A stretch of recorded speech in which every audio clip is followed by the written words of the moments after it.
নাৰায়ণপুৰৰ শ্ৰী শ্ৰী মাধৱদেৱ কলাক্ষেত্ৰৰ প্ৰাংগণত হেঙুল থিয়েটাৰৰ টিকট উন্মোচন। নাৰায়ণপুৰৰ বহুকেইজন বিশিষ্ট ব্যক্তিৰ উপস্থিতিত টিকট উন্মোচন কৰা হয়।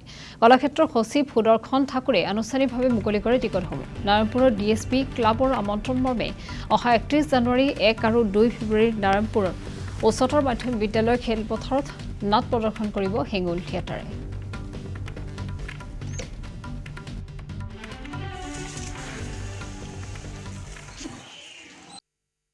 বৰনাৰায়ণপুৰৰ DSP ক্লাবৰ সৌজন্যত আমাৰ নাৰায়ণপুৰ উচ্চতৰ মাধ্যমিক বিদ্যালয়ৰ খেলপথাৰত অহা 31 জানুৱাৰী আৰু 1 ফেব্ৰুৱাৰী আৰু 2 ফেব্ৰুৱাৰী তাৰিখে অসমৰ এটা প্ৰসিদ্ধ ভ্ৰাম্যমাণ নাট্যগোষ্ঠী হেঙুল থিয়েটাৰক আমন্ত্ৰণ জনাইছে।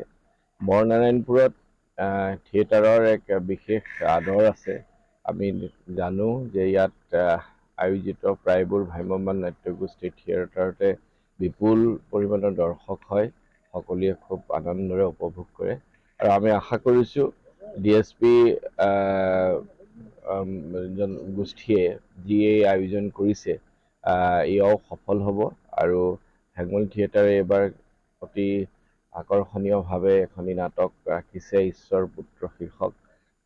আমাৰ প্ৰয়াত আমাৰ বুকুৰ আপোন শিল্পী জুবিন গাৰ্গৰ সোঁৱৰণত আৰু মই ভাবোঁ বাকী কেইখন নাটকো সুন্দৰ হ'ব, যিহেতু হেঙুল থিয়েটাৰৰ এটা নিজা পৰম্পৰা আছে।